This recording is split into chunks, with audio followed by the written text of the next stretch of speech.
क्या ये सब व्यर्थी अपने प्राणों के साथ खेल रहे हैं? जो वीर गति को प्राप्त हुए हैं, क्या उनका बलिदान व्यर्थ जाने दोगे तुम? तुम्हारे अनुज, तुम्हारे मामाश्री, तुम्हारे गुरुदेव, ये सब तुम्हारे सम्मान, तुम्हारे अधिकार के लिए लड़ रहे हैं, और तुम अपने कर्तव्य से मुंह मोड़ना चाहते हो। पूछो अपने सैनिकों से कि आज जो युद्ध में हुआ, कि क्या वो उससे लज्जित हैं, या वो कल युद्ध में उसका प्रतिशोध लेंगे?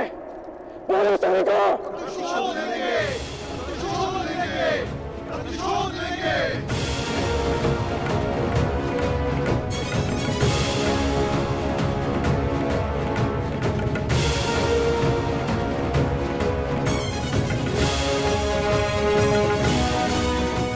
इन सैनिकों का सम्मान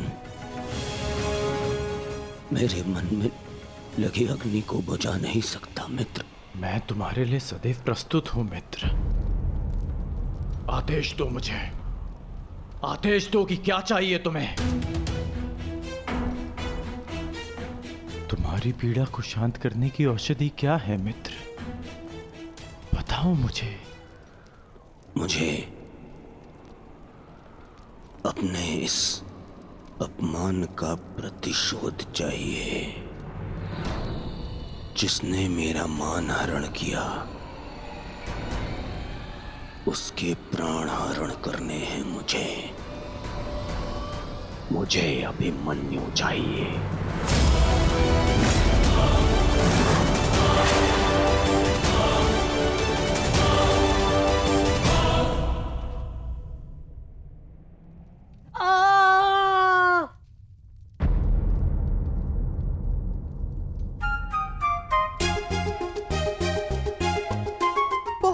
पीड़ा हो रही है ना इन्हें? पीड़ा? अभी तक मैंने इसके घाव को छुआ भी नहीं है। अभिमन्यु तुम्हें सताने के लिए उपक्रम कर रहा है। उत्तरा, बहुत बुरे हैं आप। और तुम बहुत डरपोक। एक योद्धा की पत्नी के मन में इतना भय शोभा नहीं देता उत्तरा। ये घाव हमारे लिए आभूषण होते हैं।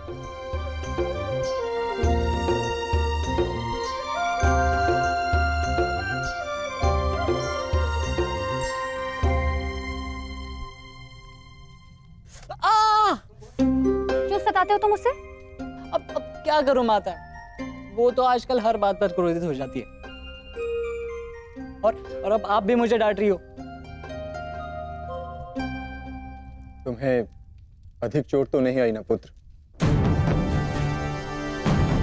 नहीं पिताश्री, बल्कि बहुत कुछ सीखने को मिला।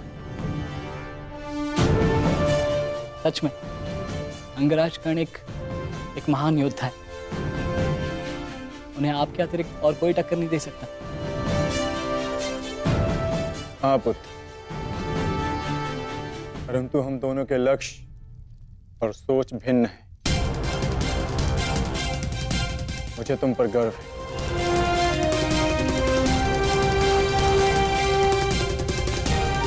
गर्व तो होना ही चाहिए।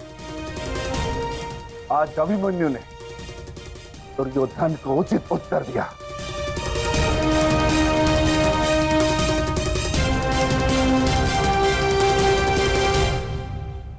सत्य अभिमन्यु, आज तुमने जो युद्ध भूमि में किया वो अद्भुत था, और मुझे विश्वास है कि कल का दिन इतिहास में तुम्हारा नाम सदैव के लिए अमर कर देगा अभिमन्यु।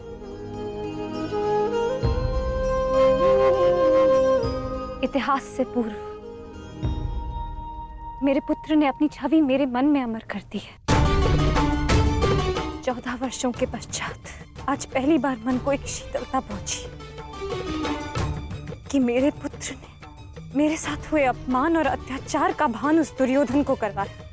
मेरी आत्मा को जैसे एक वस्त्र का संबल मिल गया। इसके लिए मैं सदैव के लिए अभिमन्यु की ऋणी रहूं। जीवन तो पल पल में है सखी, जिस पल को जी लो वही जीवन होता है। आज तुम प्रसन्न हो, जी लो सखी, आज का दिन जी लो। कल का दिन तो अभिमन्यु के जीवन का अंतिम दिन होना चाहिए और स्मरण रहे, सरल मृत्यु नहीं देनी है उसे। मृत्यु आने की पीड़ा का आभास कराना है, और जब तक वो भूमि पर रेंगता हुआ दया की भीख ना मांगे, मृत्यु नहीं आनी चाहिए उसे। वो मृत्यु मांगेगा और मैं हर पल उसे मृत्यु और जीवन के बीच में झुलाऊंगा मैं उसे। असंभव युवराज, जब तक युद्ध भूमि में पांडव उपस्थित हैं तब तक अभिमन्यु तक पहुंचना असंभव होगा। वैसे भी उन्हें ज्ञात होगा कि आज आपके साथ जो हुआ उसका प्रतिशोध आप अवश्य लेंगे। इसी कारण अभिमन्यु तक पहुंचना इतना सरल नहीं होगा।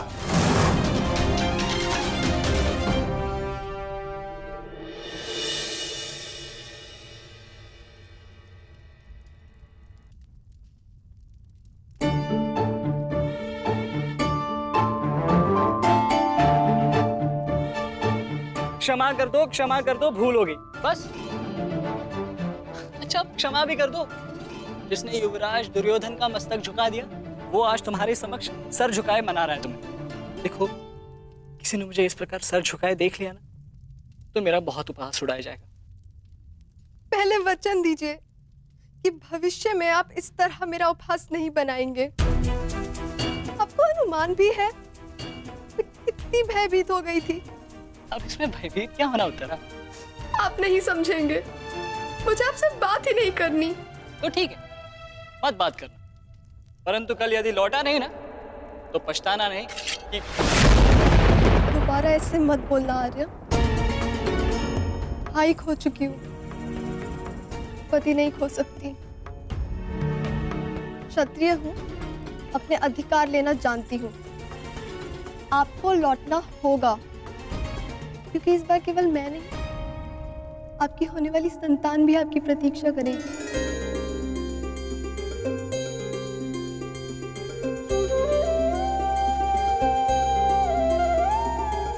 सत्य उत्तरा?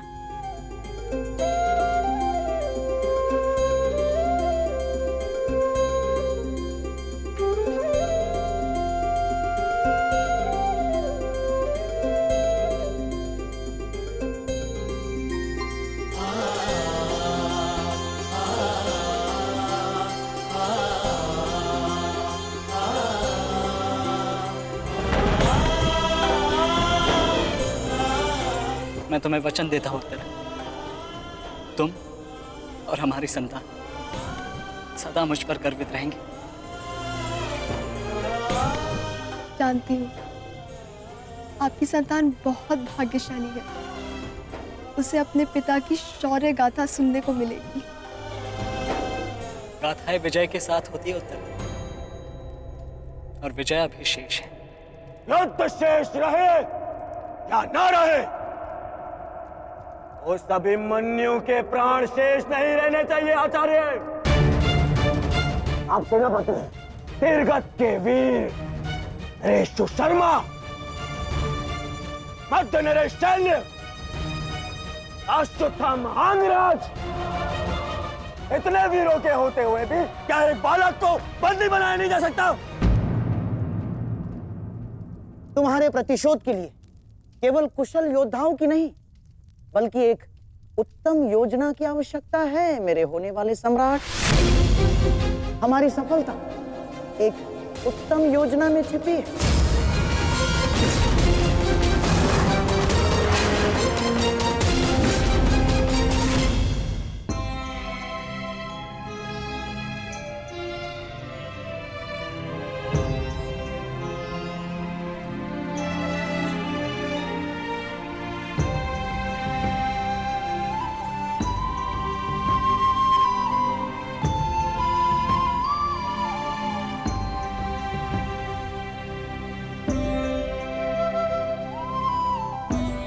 क्या है जो आप चाहकर भी मुझसे नहीं कह पा रहे हैं सखा?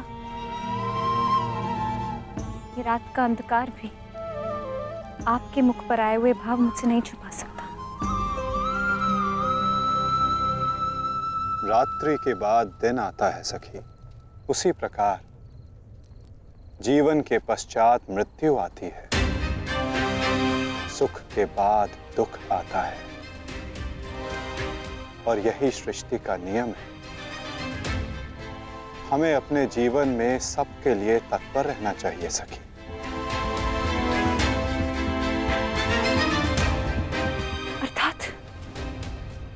अर्थात जो मेरा भय है, क्या वो सच होने वाला है माधव? क्या कल पांडवों के साथ कुछ अनिष्ट होने वाला है?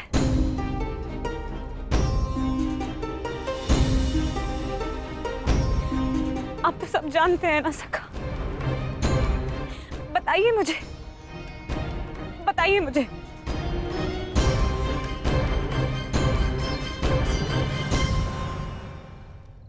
कभी कभी भविष्य का ज्ञान होना भी दुख का कारण बन सकता है सखी। यदि समय के अनुसार मनुष्य को सत्य का ज्ञान हो तो वो स्वयं को संभाल सकता है। और आज तुम्हारी प्रसन्नता का दिन है सखी। आज तुम्हारे पुत्र ने तुम्हारे अपमान का प्रतिकार किया है। जाओ सखी, जाकर सो जाओ। चूंकि जीवन की हर रात्रि सदैव सोने के लिए नहीं होती।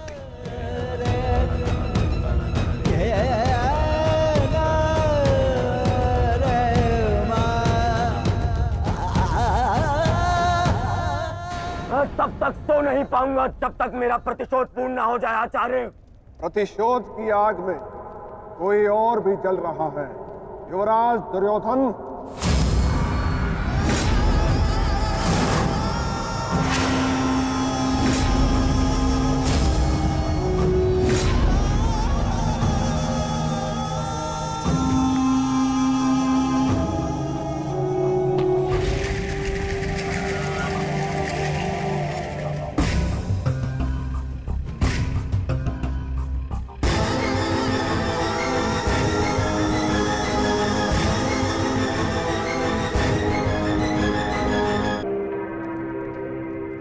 माता श्री सिंधु नरेश जयद्रथ।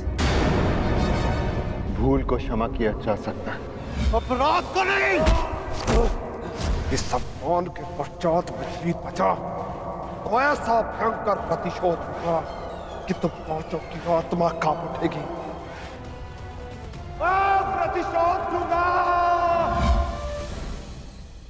कल तुम्हारे साथ साथ मेरा प्रतिशोध भी पूर्ण होगा और मैं सम्मान सहित तुम्हारी बहन दुशला को अपना मुख दिखा सकूंगा।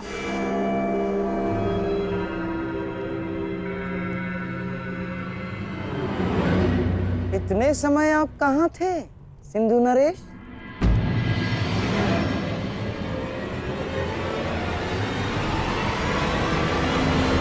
अपने अपमान के प्रतिशोध का प्रबंध कर रहा था।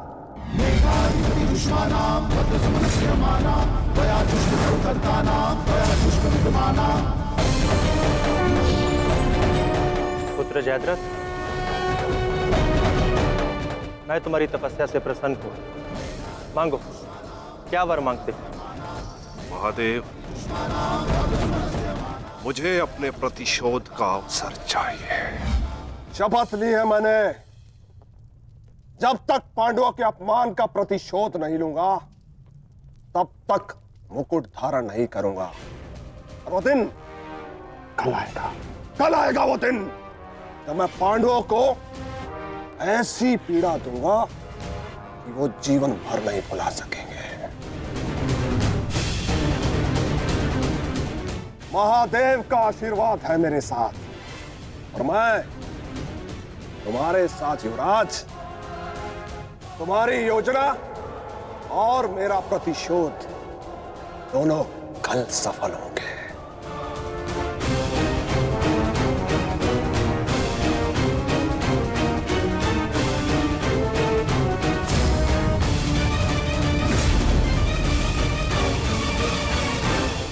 हर हर महादेव, हर हर महादेव।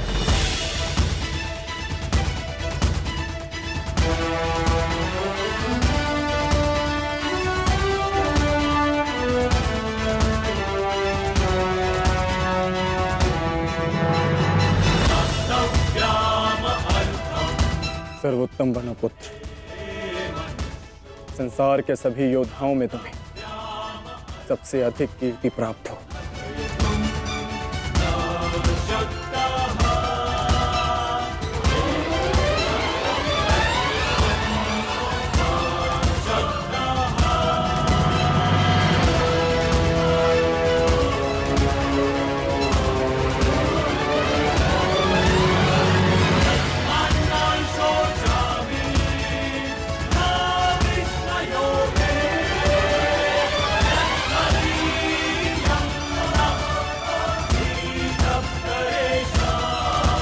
आशीर्वाद दीजिए मामा श्री कि मैं विजय श्री प्राप्त कर लूं।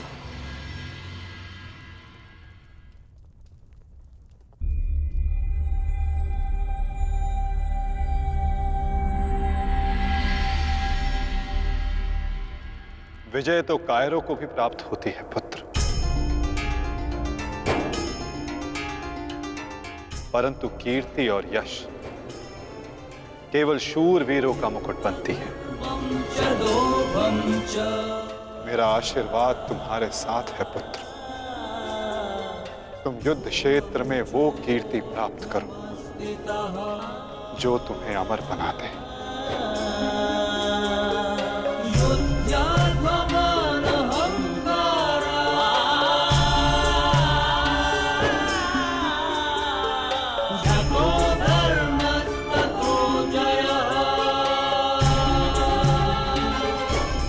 मामा श्री कि मैं विजय श्री प्राप्त कर लौटूं।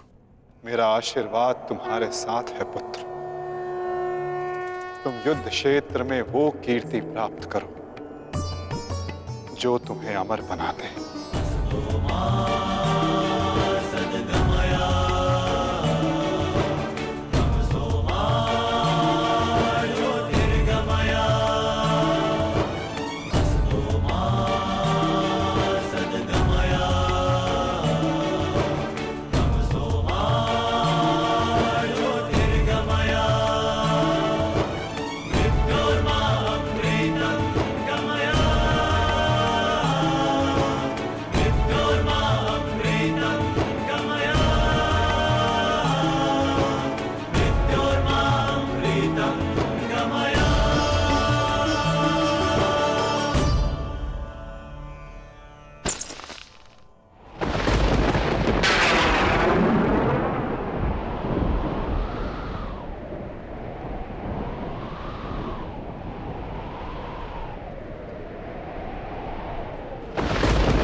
क्या हुआ अंगराज?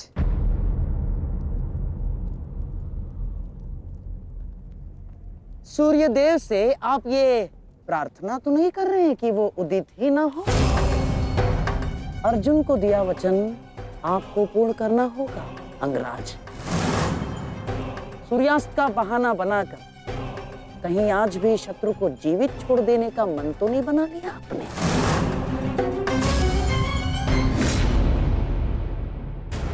कभी कभी मौन रहने से प्राण बच जाते हैं। अब एक और शब्द अपने मुख से निकाला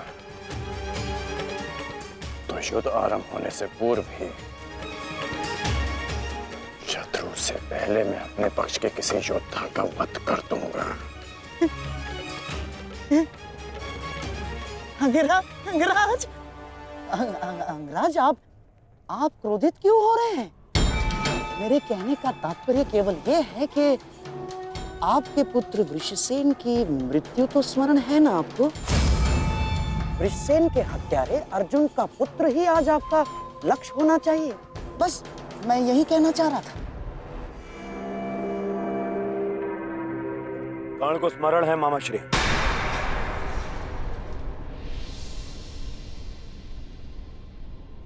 और मुझे भी।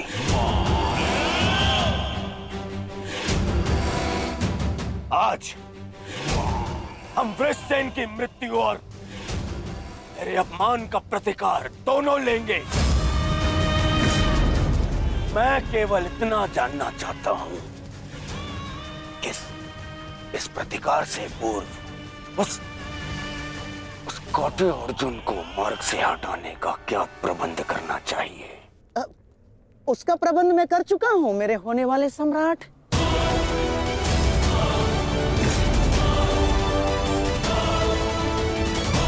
महाराज, त्रिगत नरेश सुशर्मा अवसर का लाभ उठाने के लिए एक विशाल सेना के साथ विराट पर आक्रमण करने जा रहे हैं। विराट नगर को सहायता की आवश्यकता है। शीघ्र कुछ कीजिए। मुझे शीघ्र ही विराट प्रस्थान करना होगा। किंतु महाराज, इतने कम समय में आपका विराट पहुंचना असंभव है। केवल वासुदेव में ही वो क्षमता है जो वायु गति से रथ चलाकर अर्जुन के साथ वहां पहुंचे। हमें आपकी सेना की आवश्यकता है और अर्जुन अकेला ही उन सब के लिए पर्याप्त है। किंतु अर्जुन की अधिक आवश्यकता यह रणभूमि में है। परंतु महाराज, आप वहां बहुत से परिवार, स्त्री और बालक संकट में। एक समय था जब विराट राज ने हमें अज्ञातवास में शरण दी थी। आज वो समय आ गया है कि हम उसका ऋण चुका सकें।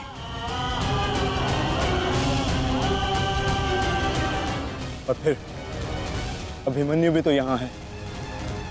मुझे इस पे पूर्ण विश्वास है। और मैं आपको विश्वास दिलाता हूँ पिताश्री कि युद्ध भूमि में आपकी कमी शत्रु को अनुभव नहीं होगी। जब आप सुशर्मा का नाश करेंगे तो आपके पुत्र की शौर्य की कीर्ति आपका स्वागत करेगी। चलिए माता, विराट की ओर प्रस्थान करें। जैसी रथी की इच्छा और जैसी महारथी की आकांक्षा।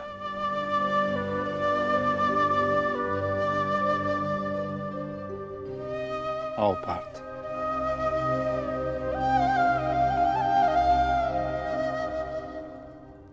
बधाई हो मेरे होने वाले सम्राट। अर्जुन रणभूमि छोड़कर विराट के लिए प्रस्थान कर चुका है।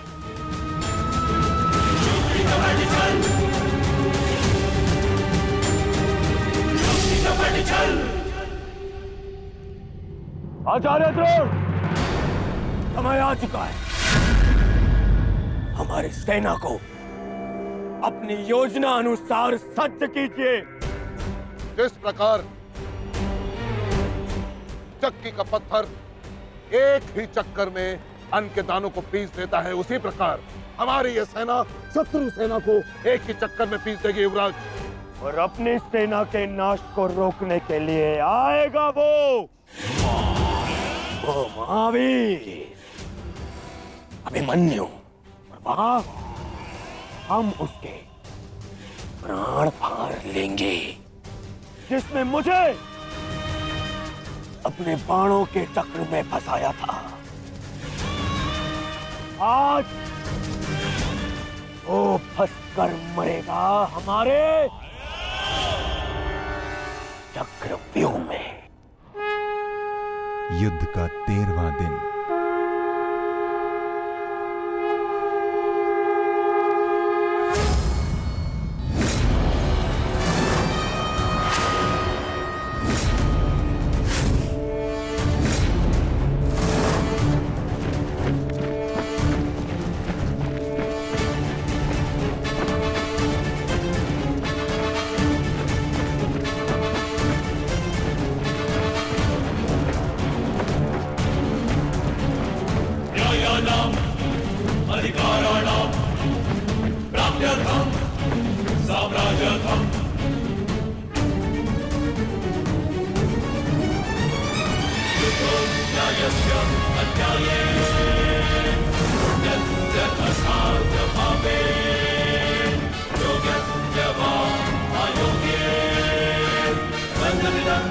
चक्रव्यूह। युधिष्ठिर, मैं कौरव सेनापति द्रोण चेतावनी देता हूं तुम्हें कि यदि तुम विजय प्राप्त करना चाहते हो तो इस व्यूह के भीतर आओ, और यदि तुम इस व्यूह को तोड़ने में सक्षम रहे तो हम अपनी पराजय स्वीकार कर लेंगे, और यदि नहीं तो तुम अपनी हार स्वीकार कर लेना। सुना तुमने?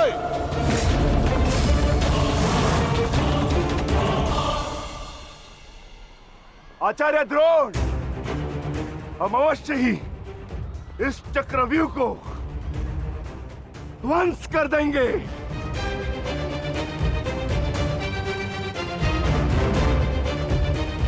यह संभव है। चक्रव्यूह युद्ध का सबसे कठिन और सबसे विनाशकारी व्यूह है। इसका हल केवल अर्जुन के पास है। यह आचार्य द्रोण की योजना थी, इसीलिए अर्जुन को युद्ध भूमि से दूर किया गया।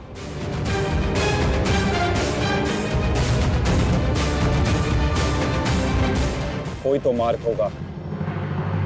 मार्ग है।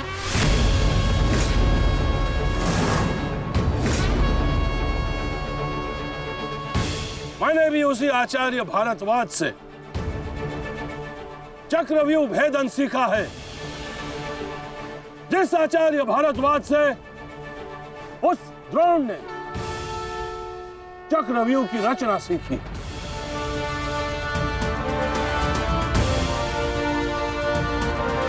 इस चक्रव्यूह का भेदन मैं करूंगा।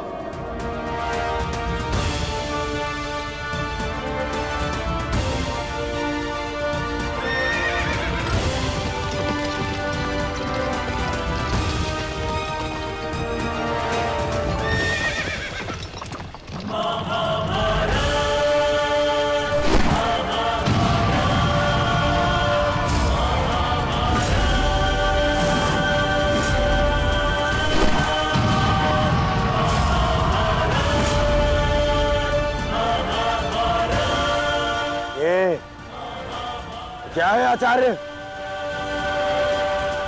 पांचाल नरेश द्रुपद तो इस व्यूह को तिनके की तरह तोड़ते हुए आगे बढ़ रहे हैं। भूल गया मेघराज कि मैंने और इसी द्रुपद ने मेरे पिताश्री के आश्रम में इस चक्रव्यूह का अभ्यास किया था। तो अपने मित्र को रोकने के लिए कोई अस्त्र, कोई शस्त्र है आपके पास? अब तो केवल एक ही अस्त्र है और एक ही शस्त्र, दुर्योधन। जयद्रथ!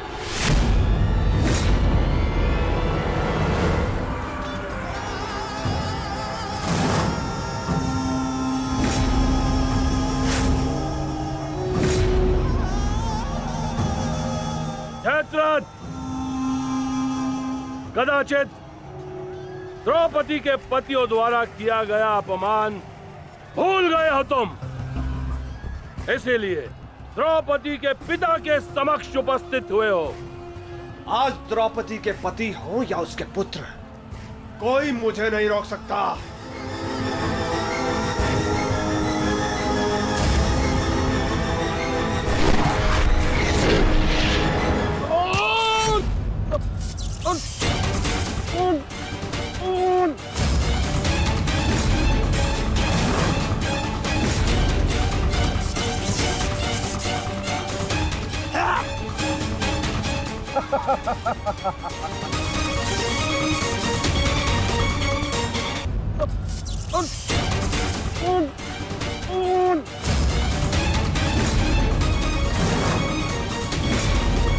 आगे बढ़ो पांडवों, अन्यथा अपनी सेना का विनाश देखो।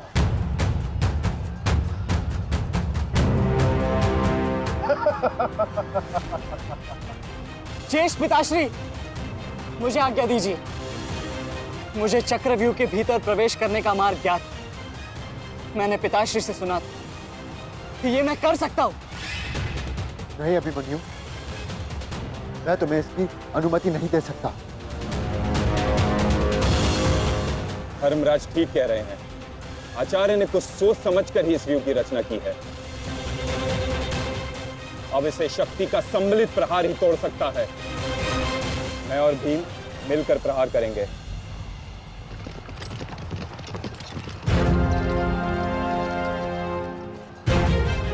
देखिए ने मामा श्री, कृष्णधुम और भीम स्वयं आक्रमण कर रहे हैं।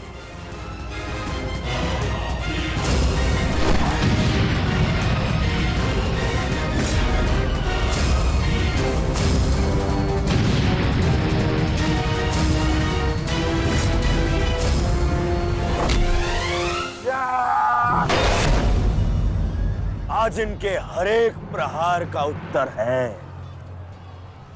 जयद्रथ।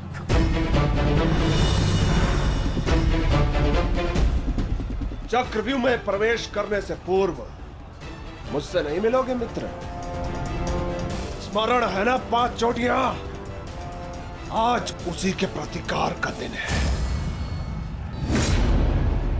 प्रभु, मैं चाहता हूं कि युद्ध भूमि में किसी एक दिन सभी पांडवों पर विजय पा सकूं। सब पांडवों पर विजयी होने का आशीष नहीं दे सकता जयद्रथ, क्योंकि अर्जुन को मैंने पशु प्रतास्त्र दिया।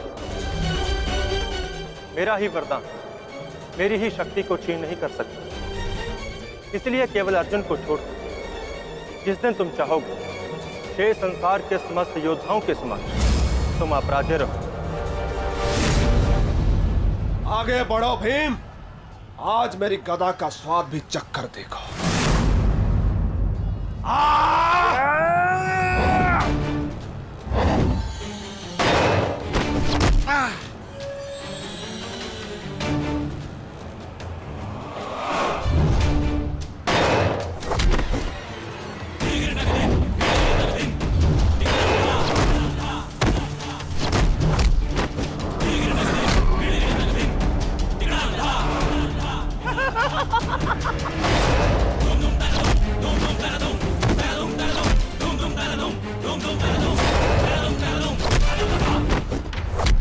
मारो उससे।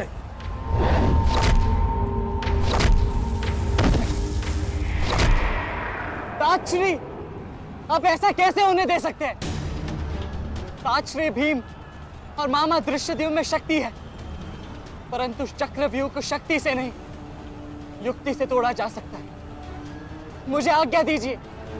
नहीं पुत्र, भविष्य के लिए वर्तमान को दांव पर लगाया जा सकता है, परंतु वर्तमान के भविष्य को खोया नहीं जा सकता। युक्ति से तोड़ा जा सकता है। मुझे आज्ञा दीजिए। नहीं पुत्र, भविष्य के लिए वर्तमान को दांव पर लगाया जा सकता है, परंतु वर्तमान के भविष्य को खोया नहीं जा सकता। एक दांव लगाने के दोष के कारण मैं आज इस महायुद्ध में खड़ा हूं। मैं दूसरा दांव नहीं लगा सकता अभिमन्यु।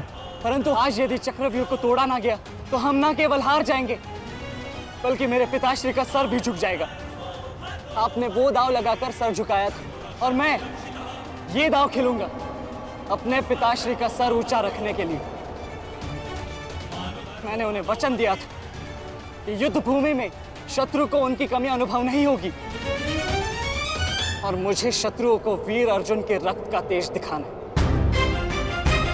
इसीलिए आज्ञा दीजिए ताजश्री, और फिर मैं अकेला कहाँ हूं? चक्रव्यूह में मेरे प्रवेश करते ही आप भी मेरे पीछे पीछे अंदर आ जाइए। मैं मार्ग बनाऊंगा और आप चक्रव्यूह को ध्वंस कीजिएगा। सोचिए मत, समय नहीं है ताजश्री। आशीर्वाद दीजिए।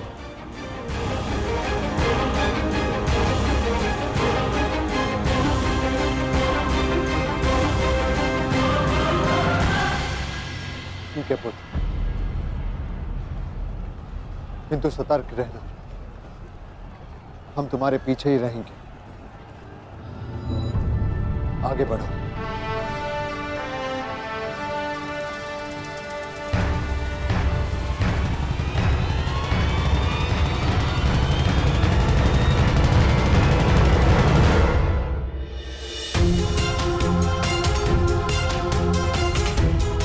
जाओ सर, जाकर सो जाओ, क्योंकि जीवन की हर रात्रि सदैव सोने के लिए नहीं होती।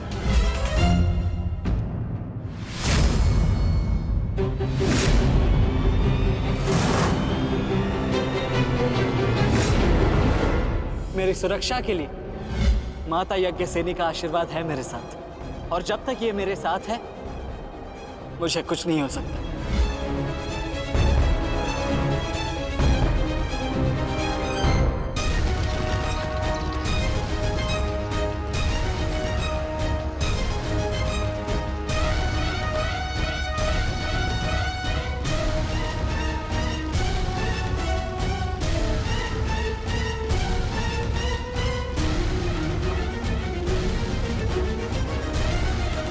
क्या हुआ मास्टर, आप रुक क्यों गए? क्योंकि समय नहीं रुकता पार्थ, परंतु मानव को 2 पल रुकने का अधिकार है।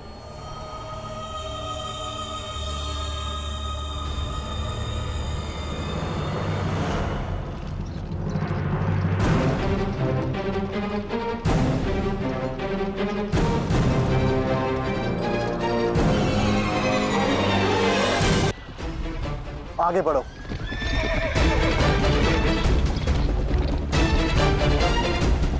अभिमन्यु के द्वार तोड़ते ही हमें उसमें प्रवेश करना है। अभिमन्यु को दृष्टि में रखना, उसकी रक्षा करना हमारा कर्तव्य है।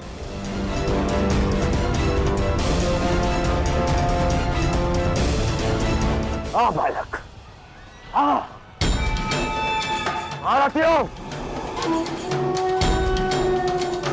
ऐसी मृत्यु देने से कि इसकी चित्कार उन पांडवों के हृदय को चीर देगी।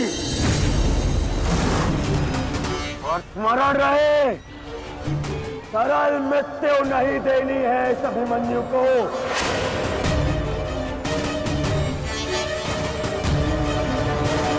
नहीं देनी है ऐसे सरल मृत्यु।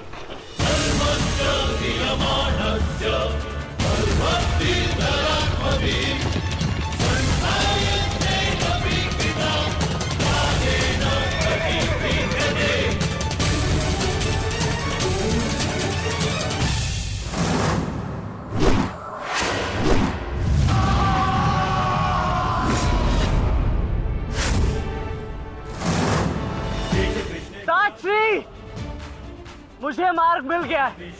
इससे पहले कि द्वार बंद हो जाए आप शीघ्र ही मेरे पीछे आइए। सारथी, शीघ्रता करो। शीघ्रता करो सारथी, शीघ्रता।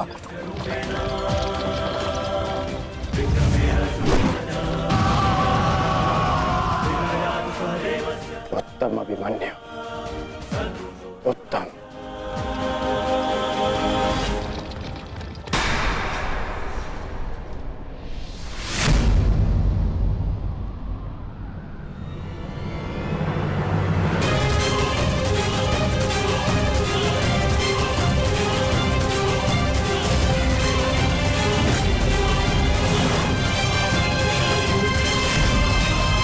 एक बार तुम्हें क्षमा कर दिया था, किंतु अब नहीं।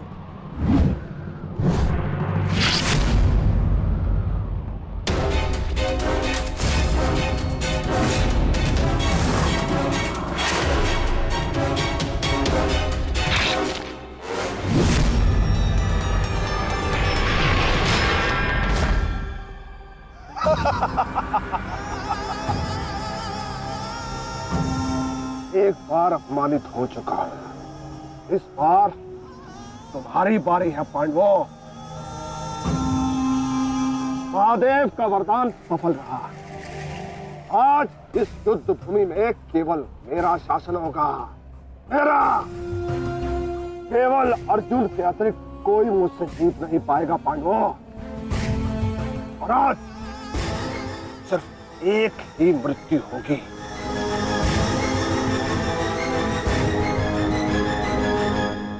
अभिमन्यु की।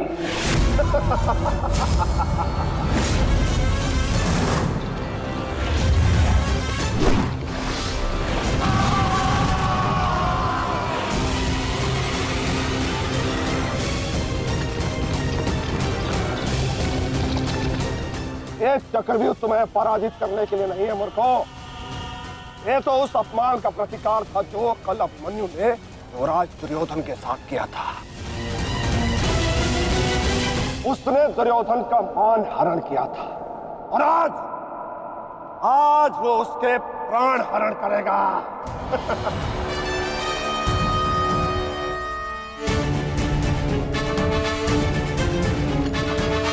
अभिमन्यु, लौट आओ, ये एक षड्यंत्र है।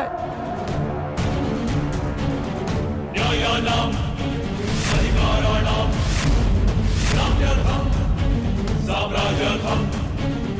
न्यायानाम अधिकाराणाम प्राप्त्यर्थम साम्राज्यर्थम। व्यू के भीतर प्रवेश करना जितना चुनौतीपूर्ण है, उतना ही चुनौतीपूर्ण उससे बाहर निकलना भी है। और यदि बाहर निकलने का मार्ग मनुष्य को नहीं पता, तो उस मनुष्य का अंत निश्चित है।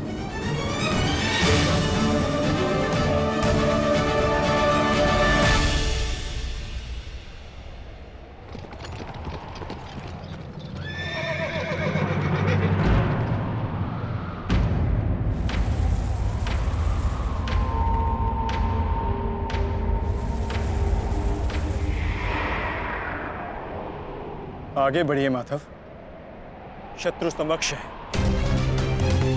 आपात, ठीक कहा तुमने। एक योद्धा के लिए आगे बढ़ने के अतिरिक्त और कोई मार्ग नहीं। वापस आओ अभिमन्यु, लौट आओ, व्यू में प्रवेश मत करो।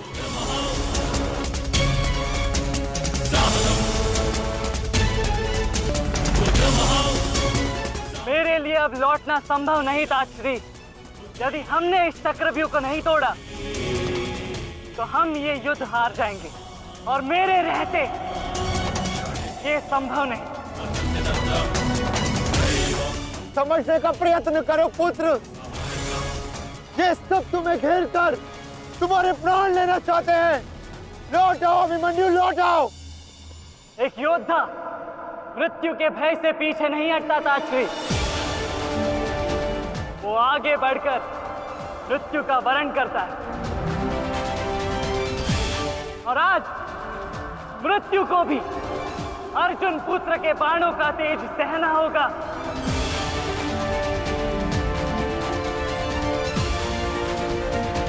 मैं इस चक्रव्यूह में आया हूं ताकि पांडवों का सर गर्व से उठा रहे।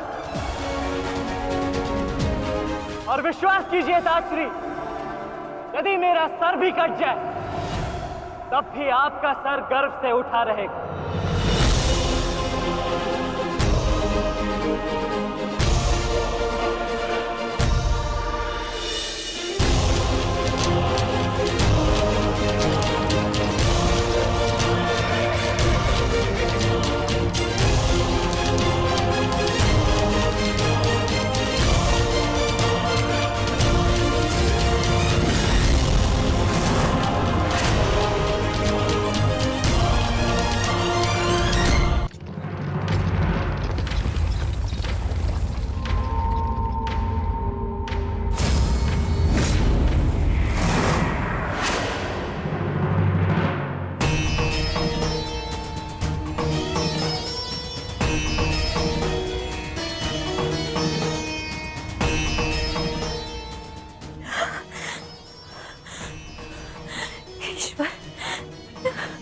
ईश्वर, मेरे पुत्र की रक्षा करना। आओ आओ अर्जुन पुत्र आओ। तुम्हारा अपने इस मृत्यु व्यू में स्वागत है।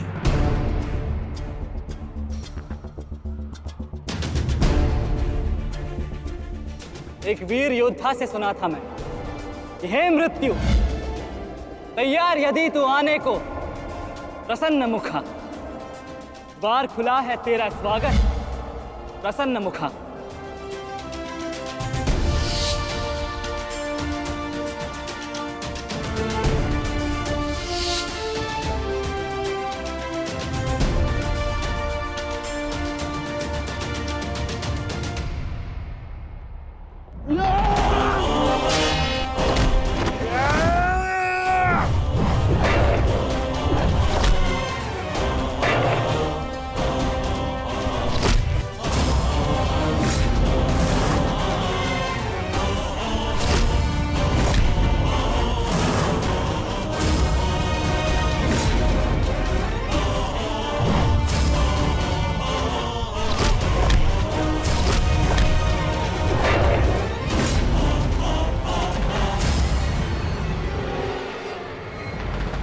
चाहूं तो तुम्हारा और बाकी तीनों पांडवों का इसी क्षण अंत कर सकता हूं मैं,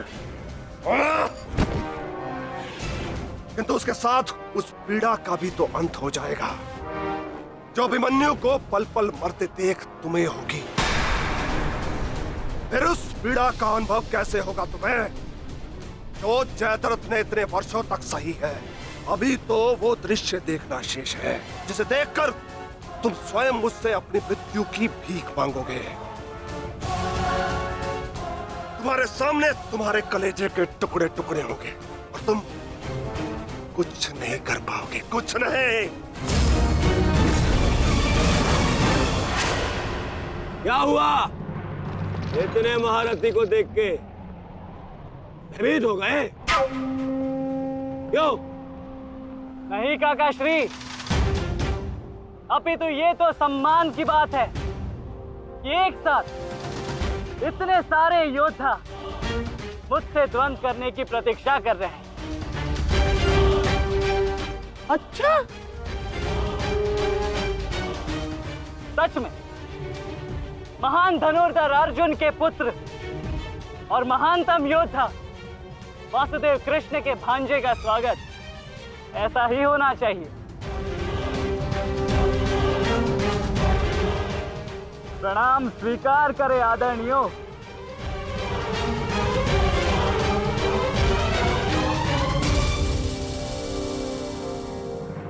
अपनी सीमा में रहो बालक। जितना कम अपमान करोगे उतनी ही कम पीड़ादायक मृत्यु मिलेगी तुम्हें। जितना जीवित रहूंगा उतनी हानि करूंगा, क्योंकि मेरी श्वास ही मेरा अस्त्र है और जब तक मेरी श्वास चलेगी तब तक यमदेव तांडव करेंगे।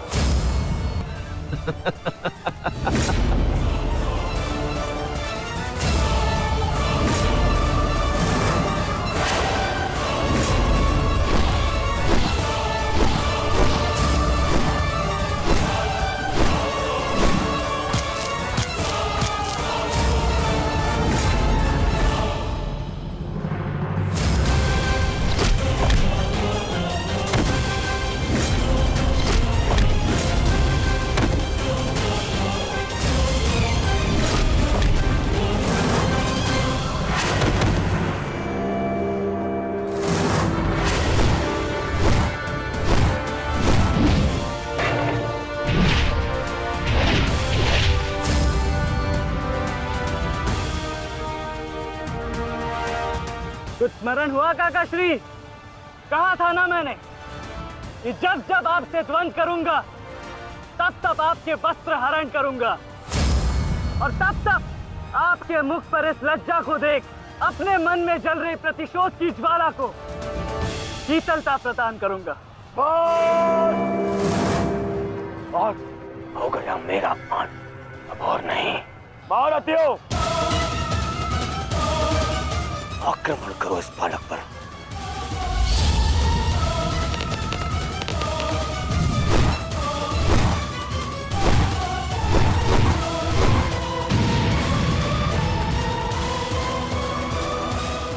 कह रहे हैं?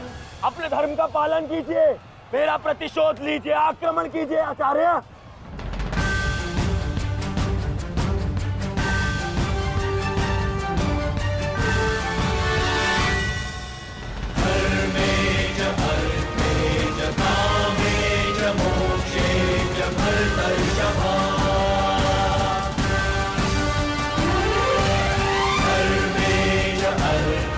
नहीं आचार्य द्रोण, ऐसा अनर्थ मत कीजिए। ऐसे अधर्म में आप कैसे सम्मिलित हो सकते हो? आचार्य, वो बालक है। रुक जाइए आचार्य, रुक जाइए।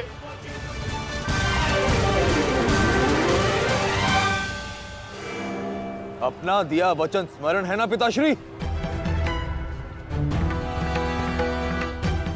इस बालक की शक्ति इस रथ में है, जो इसे सुरक्षित की हुई है। आचार्य, इस बालक को रथ विहीन कीजिए।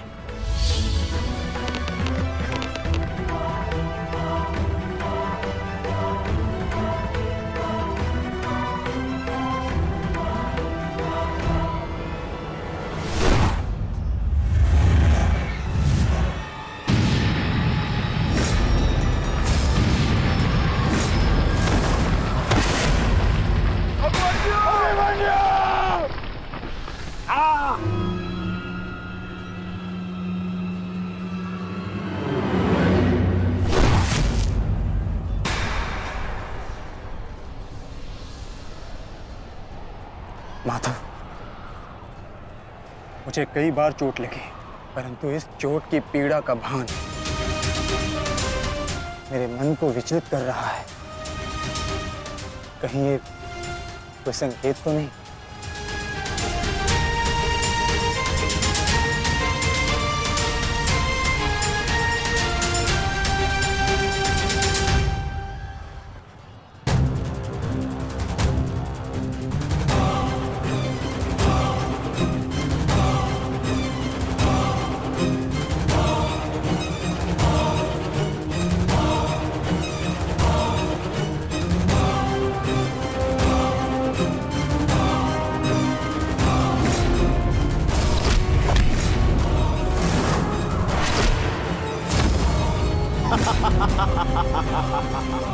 दुर्योधन, केवल आचार्य द्रोण को अपना वचन ज्ञात कराने से क्या होगा?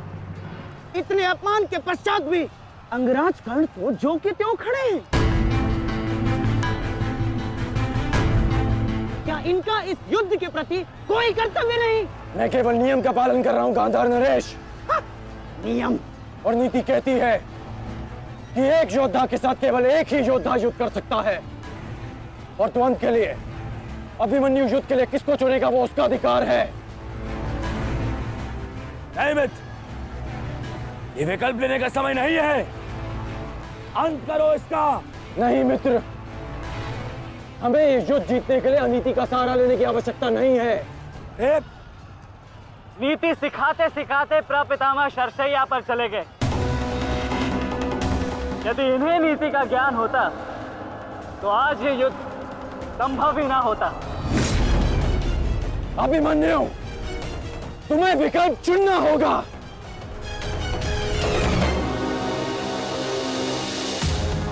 तो फिर मैं आप सबको वन के लिए चुनता हूं।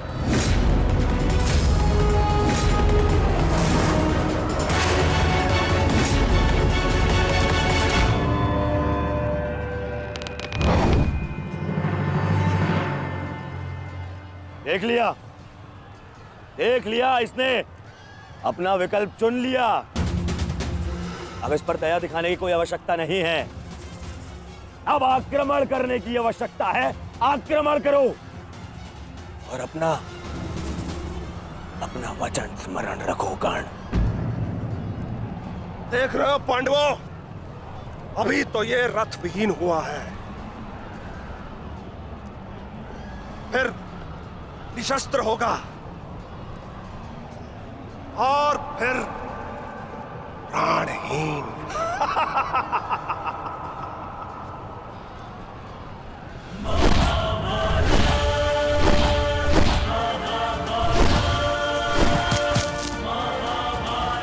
अरे ये क्या कर रहे हो?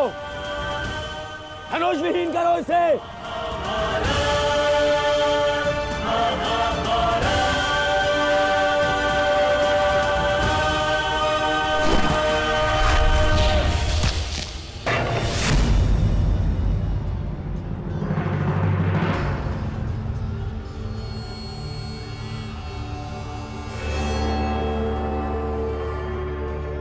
ठहरो मत, स्मरण रहे, इससे इतनी सरल मृत्यु नहीं देनी है। सूर्यास्त होने तक इसकी श्वास इससे अलग नहीं होनी चाहिए। अबे इसे बहुत पीड़ा सहनी शेष है। मित्र,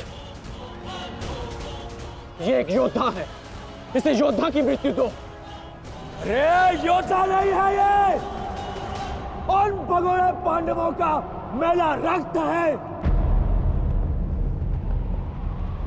इसे बहना होगा। मित्र जागो, जागो मित्र, और प्रहार करो।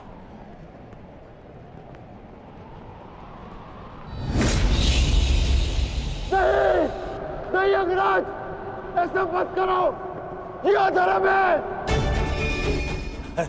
अधर्म? अंगराज!